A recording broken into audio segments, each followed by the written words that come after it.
자, 우리 세포 그리면서 한번 공부를 해봅시다.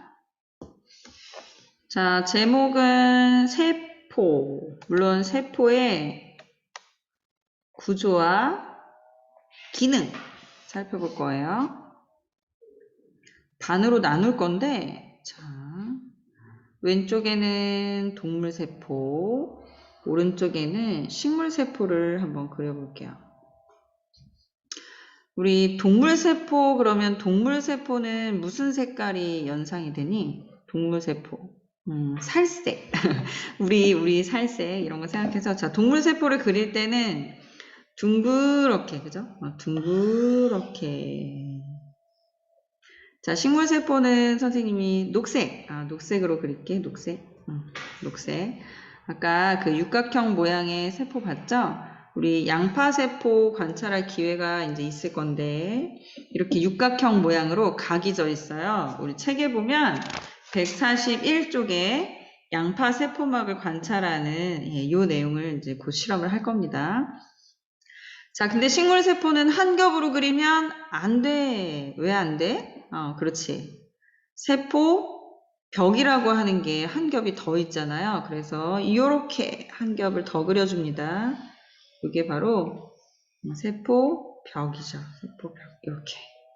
자, 그래서 왼쪽에는 동물세포, 오른쪽에는 식물세포 이렇게 한번 나타내 보기로 하겠습니다. 자, 여기다 써볼게요. 동물. 이거 아닌데? 잠깐만, 지우개. 동물세포. 오른쪽에는 식물세포. 자, 일단 공통점을 가지고 있는 것은 내가 다 검정색으로 그려볼게요. 자, 공통적으로 볼 수 있는 특징은 일단 핵이라는 장소지, 핵. 자, 핵. 근데 핵을 그릴 때 이렇게 그리면 좋아요.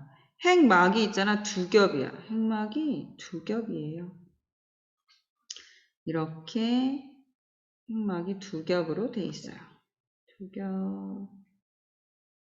어머, 이어지지 않았다. 그치? 요 부분 있죠? 요 부분이 뭔가 들락날락 할 수 있는 구멍이에요. 구멍. 여기를 핵공이라고 해. 그래서 핵공이라는 구멍이 있어요. 다시, 자, 식물세포에도 이렇게 핵막은 두 겹으로 되어 있는 이중막이고 이렇게 핵공이라고 하는 구멍이 있어요. 지금 핵을 그렸어요. 그 다음 여러분 왜 미로 같은 미로처럼 생긴 길이 있다 그랬잖아요. 그것도 식물에서도 동물에서도 다 볼 수 있는데 자 이렇게 나타내 볼까요? 이거는 이제 자유자재로 한번 나타내 보세요. 이렇게 식물에도 동물에도 공통적으로 나타나는 특징입니다. 이렇게. 자, 그리고요, 겉에 알갱이가 붙어 있어. 그 알갱이가, 이렇게.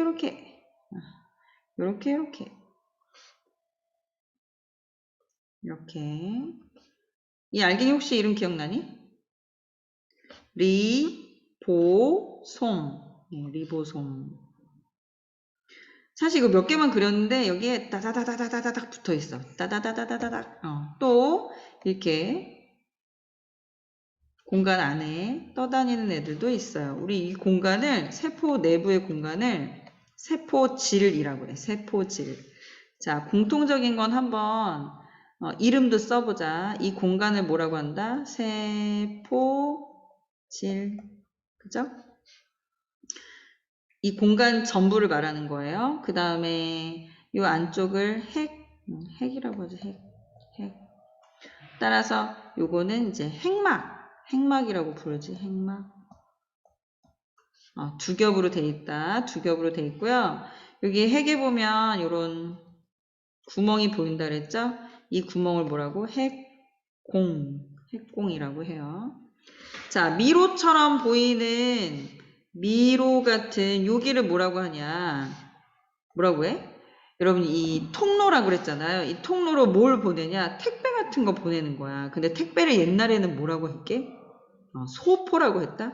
그래서 여기는 소포가 지나가는 길이구나 이렇게 기억하면 좋겠죠. 소포체. 소포체가 양쪽 동물, 식물 다 관찰이 되고요. 그 다음 내가 택시가 있다 그랬잖아. 택시. 택시가 좀 재밌게 생겼어. 이렇게 층층이 그 다음 옆에 이렇게 무슨 공간 같은 방이 있어요. 여러분 요 알갱이가 리보솜이라고 그랬잖아요. 리보솜.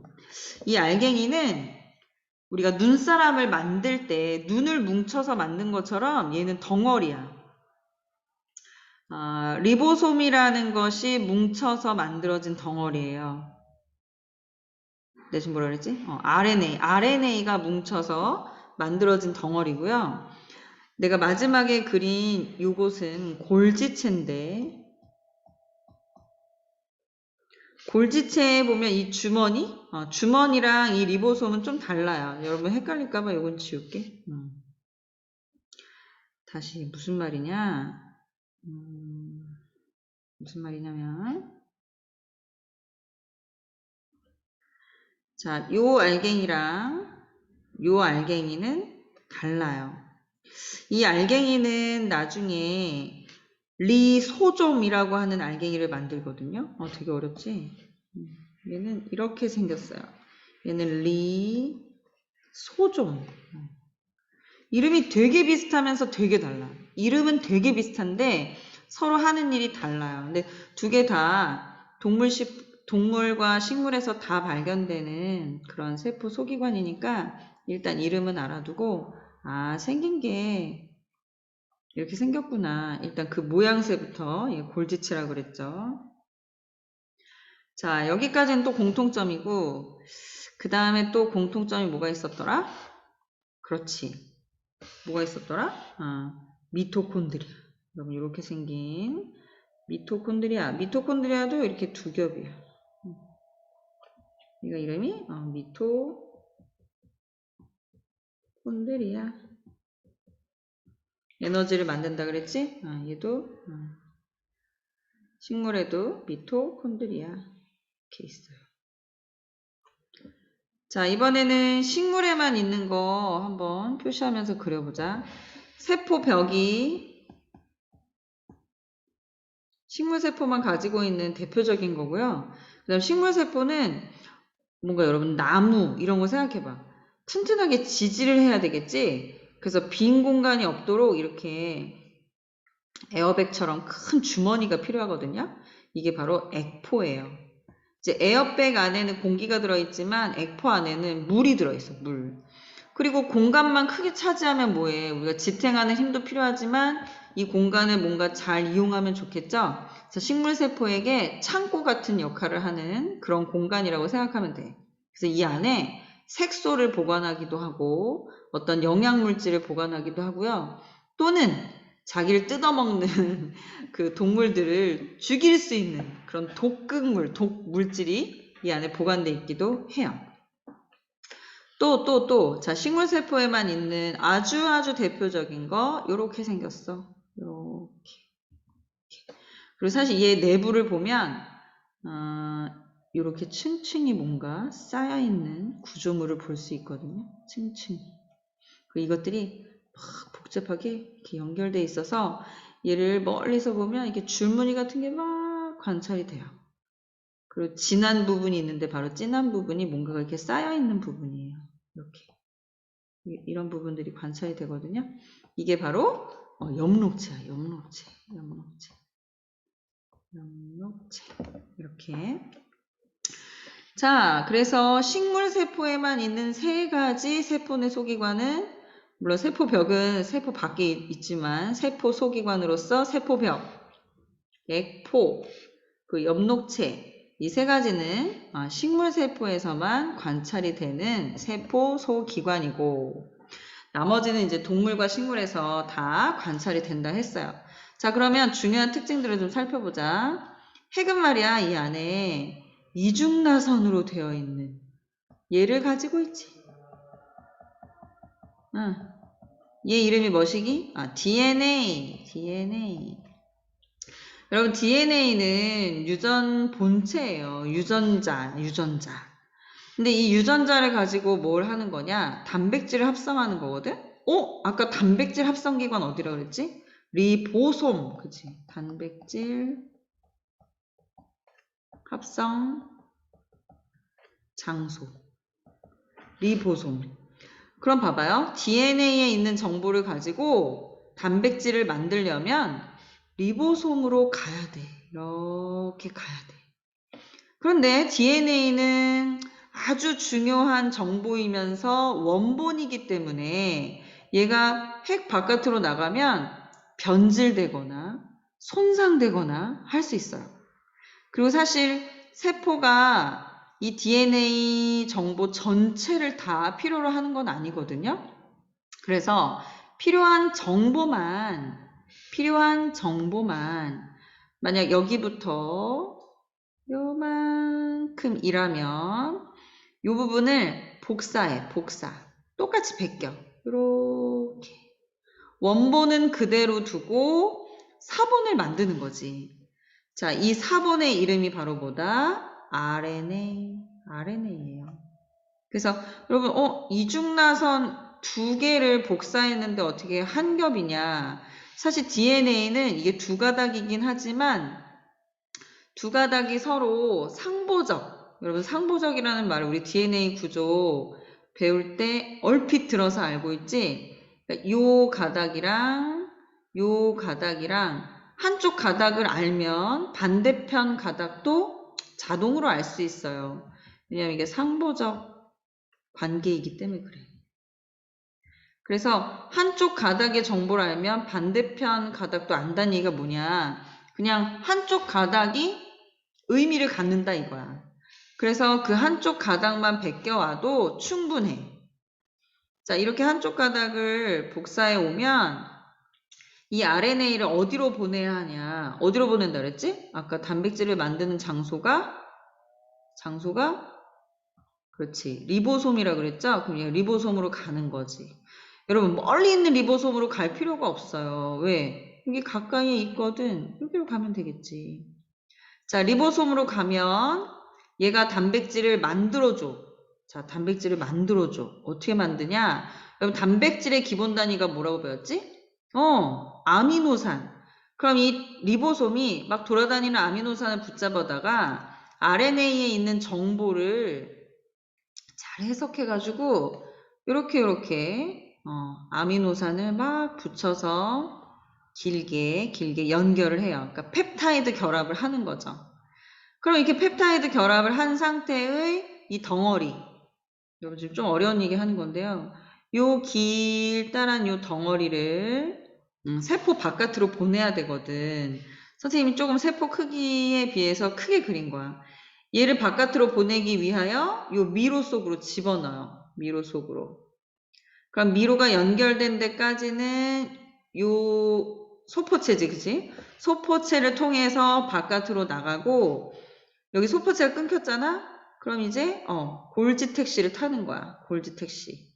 그럼 골지 택시를 타고 바깥으로 이동해서 나갈 수가 있어요. 재밌지? 그래서 단백질이 세포 안에서 만들어지면 분비되는 거야. 분비.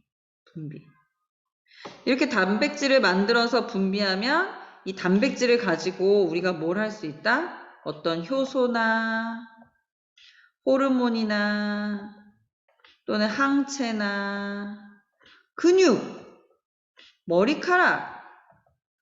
야, 단백질을 가지고 할 수 있는 일이 굉장히 많구나. 혈구 등등. 우리 몸에는 단백질이 하는 일이 굉장히 많다 그랬지? 결국에 세포가 이러한 과정을 거쳐서 단백질을 만들어 내보내면 우리 몸에서 단백질이 이러한 기능을 하면서 우리의 그 생명활동을 하게 되는 거예요. 다시. 자, 지금 언급한 내용은 굉장히 중요한 내용이에요. 여러분 이거 잘 알아두시길 바라요. 다시. DNA를 어떻게 보면 이거 번역하는 건데, 해석하는 건데, 아니면 DNA에 있는 이제 정보를 가지고 뭔가를 해야 되는데, 그러한 일을 하는 장소가 리보솜이고, 리보솜까지 직접 DNA가 갈 수 없기 때문에 RNA를 만들어야 된다 그랬어. 복제품 또는 사본. 이 사본이 리보솜으로 가서 리보솜에서 단백질을 만들면 세포가 바깥으로 분비하여 단백질이 기능을 하도록 분비를 해주는 거죠. 여기서 굉장히 중요한 단어 2가지만 얘기할게요. 이건 중요하기 때문에 여러분들이 꼭 잘 알아둬야 돼. 자, 여기서 DNA가 RNA로 이렇게 베껴나가는 과정이 일어난다고 했는데 이것을 전사라고 해요. 전사. 약간 복사랑 좀 느낌이 비슷한데 복사는 아니에요. 복사는 똑같이 베끼는 거잖아요. 근데 약간 이게 차이점이 있어요. 여러분 어쨌든 이 용어를 꼭 외워놓으세요. 전사. 그 다음 리보솜이라고 하는 장소에서 이렇게 아미노산을 막 연결해 놓는 이런 과정이 일어난다 그랬지? 이것을 잘 들어봐요. 번역. 이래요. 번역. 그러니까 이 리보솜이라고 하는 이 장소에서 단백질을 만드는 일, 이것을 2글자로 하면 뭐다? 번역이야, 번역. 그래서 전사와 번역이 일어나면 무엇이 만들어진다? 단백질이 만들어진다. 단백질.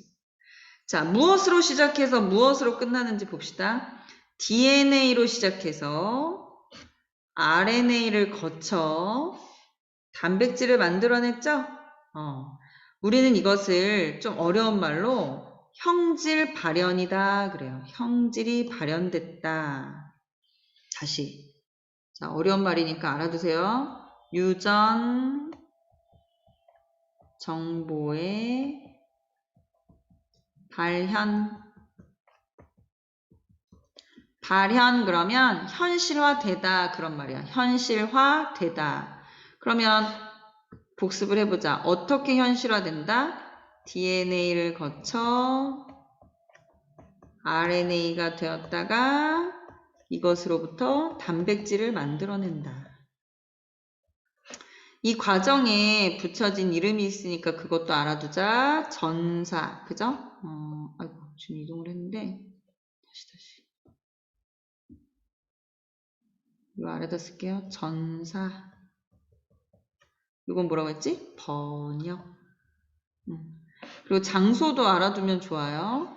전사가 일어나는 장소는 DNA가 핵 바깥으로 나오면 안 되니까 핵 안에서, 그지? 안에서 일어나는 일이고, 번역은 핵 바깥에 있는 리보솜, 그죠? 핵 바깥에서 어디?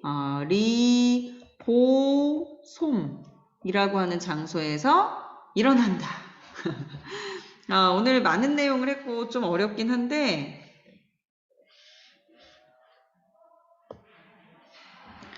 자, 지금은 처음이라 어려워요. 그러니까 그려보고 그 이름이 익숙해질 때까지 여러 번 불러주면 그 이름이 여러분한테 의미가 있을 거야. 자, 오늘은 그림 그리면서 세포 복습해봤고 다음 시간에는 그 세포 내 소기관 중에 미토콘드리아랑 엽록체가 서로 좀 반대되는 특징을 가지고 있어요. 그래서 그 내용을 비교하는 공부를 해봅시다. 자, 오늘 여기까지 하겠습니다.